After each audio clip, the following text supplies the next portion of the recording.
Bonjour à tous, donc dans ce tuto nous allons voir comment configurer donc un clavier à vide et la timeline sur laquelle nous allons pouvoir activer ou désactiver un certain nombre de fonctions ou d'informations qui vont nous permettre de travailler d'une manière professionnelle.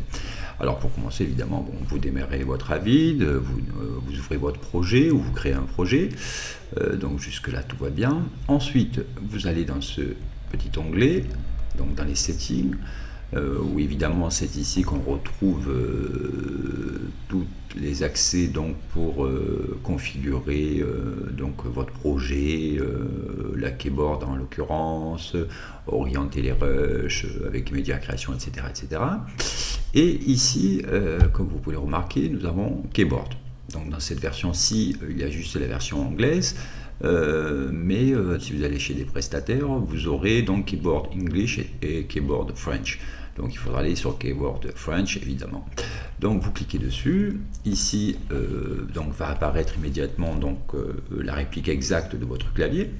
Donc ici elle est préconfigurée évidemment avec mes outils, donc mes préférences à moi. Donc ensuite vous allez dans Tools, dans le menu Tools, et vous allez ouvrir commande palette. Dans commande palette évidemment vous avez une multitude de petits onglets ici dans lesquels vous allez retrouver un certain nombre d'outils. Alors évidemment en fonction des versions de la vie sur lesquelles vous travaillez, vous allez avoir plus ou moins de fonctions, donc il y aura des variantes évidemment, nous n'allons pas toutes les voir, c'est pas le but du jeu, l'idée c'est juste de voir comment on configure tout ça. Alors évidemment au préalable il vaut mieux avoir un clavier à vide avec les icônes à vide, donc je parle du clavier réel, je ne parle pas de ce clavier virtuel sur lequel vous allez avoir vos couleurs et les icônes des outils dessinés, etc. C'est un peu le but du jeu, d'avoir un clavier dédié.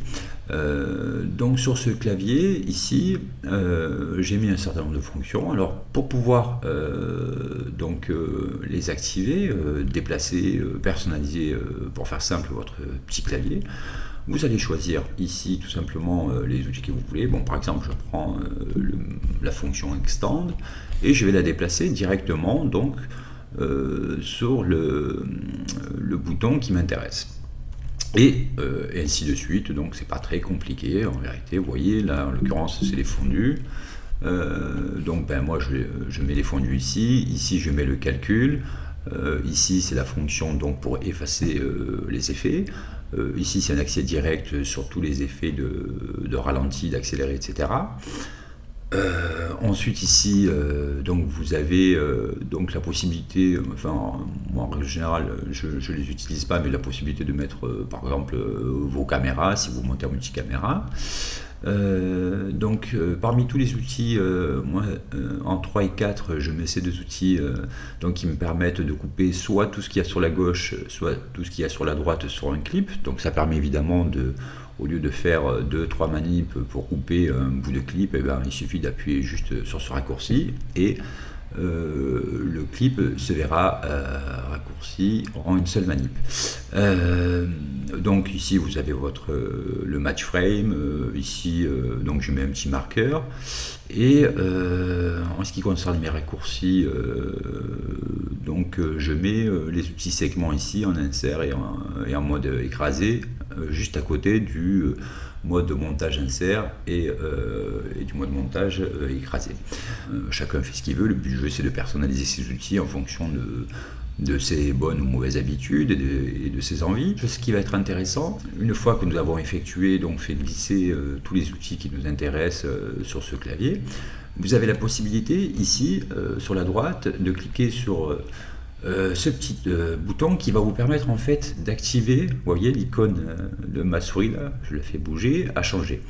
Donc je vais venir dans cette petite banane ici, donc sur ma timeline, et là je vais pouvoir donc lui affecter d'autres fonctions assez intéressantes. Une fois que nous avons activé ce petit bouton, ici je vais pouvoir cliquer, vous voyez, par exemple sur ce petit icône, ce petit bouton, pardon, et je vais pouvoir lui assigner une fonction. Là en l'occurrence SE, c'est show en tiers séquence.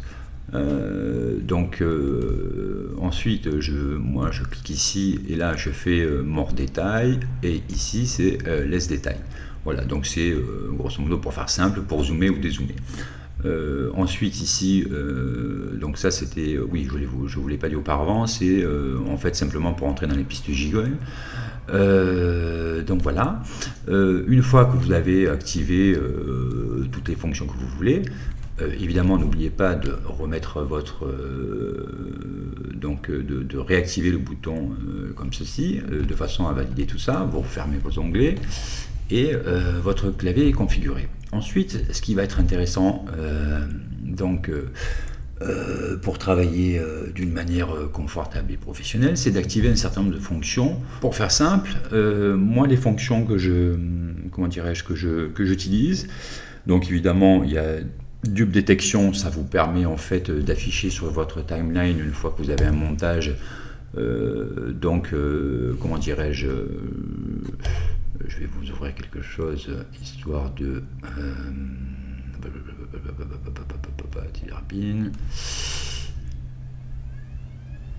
voilà, pour que vous puissiez voir concrètement ce que ça donne.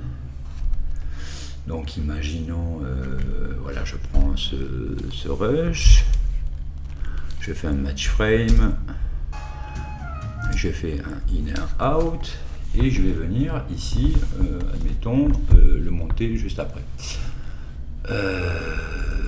Donc je vais faire un insert, et vous voyez ici, sur votre clip, il y a une couleur orange qui s'affiche. En fait, ce clip ici, en fait, correspond à ce plan-là, à cette partie de ce plan-là. Donc en fait, j'ai dupliqué le même plan. Donc l'intérêt évidemment, c'est de s'apercevoir en un seul coup d'œil, dès que vous avez fait votre insert, que en fait ce plan vous l'avez déjà utilisé, auquel cas il vous faudra changer de plan ou le modifier pour créer l'illusion que le plan est différent.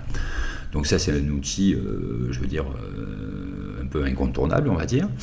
Ensuite sur clip texte, moi la seule chose qui m'intéresse, donc c'est la source. Donc en fait, vous voyez les informations que vous avez sur les clips.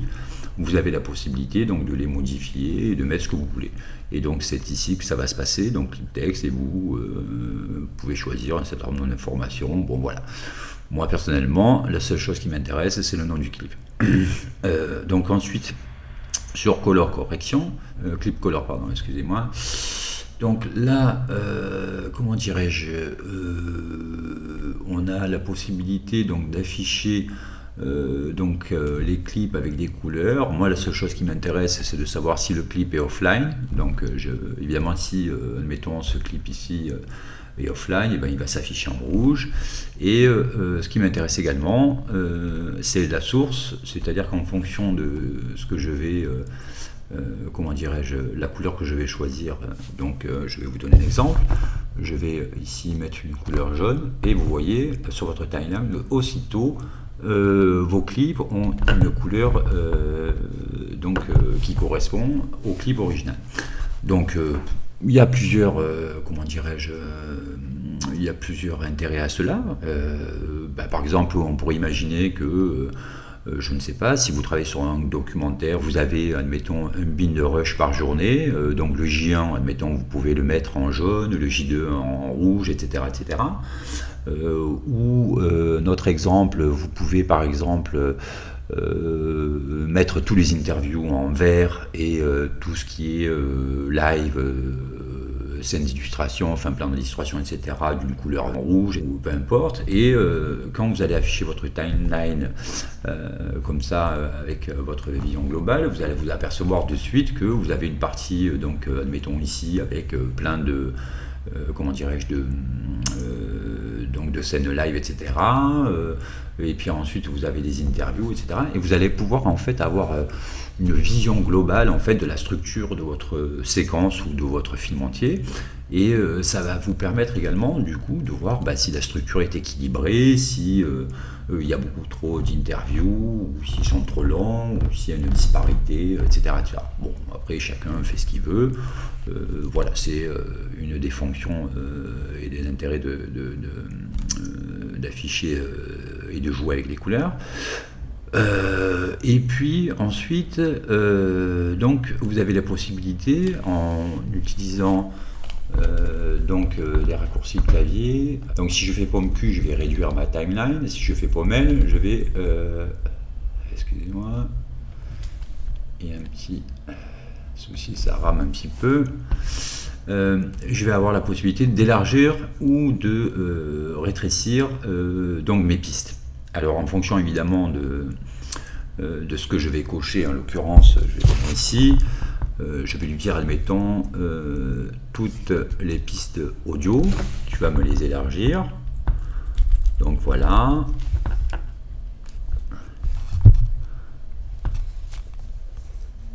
Donc je vais désélectionner maintenant mes pistes audio et ensuite je vais sélectionner mes pistes vidéo et là je vais faire le contraire, je vais les réduire au maximum. Voilà. Alors c'est un petit peu long en fait parce que comme j'ai fait un enregistrement, une capture d'écran, ça demande beaucoup de ressources et évidemment il y a un petit décalage entre le moment où j'effectue les opérations et le moment où elles s'affichent. Donc ici, admettons, c'est un exemple précis. Je vais venir enregistrer en venant ici sur cette petite banane, je vais faire Save As, et ici, admettons, je vais mettre Mix. Et donc, donc j'en ai déjà un, donc je vais mettre Mix 2. Donc je vais le nommer, et ainsi de suite. Donc et inversement, je vais pouvoir, par exemple pour le montage, bien au contraire, afficher mes pistes normalement. Bon, par défaut, moi je trouve que c'est très bien comme ça. Ça me permet, moi personnellement, de travailler. Si je veux venir, vous voyez ici, utiliser des points clés, le soit accessible, c'est convenable. Et en revanche, si je veux passer en mix, pour travailler, avoir un peu plus d'espace et de confort de travail, et ben ça va me permettre, vous voyez, de changer, de passer d'une configuration à une autre en un seul clic. Donc ça c'est très intéressant pour travailler encore une fois d'une manière confortable. Donc voilà, bah, écoutez, je crois qu'on a fait à peu près le tour. Donc après vous pouvez vous amuser à bidouiller, à voir ce que ça donne sur certains trucs, mais enfin voilà, grosso modo je vous ai donné l'essentiel. Donc j'espère que ce tuto vous a appris quelque chose et qu'il vous sera fort utile. Voilà, je vous remercie pour votre attention et à très bientôt. Salut!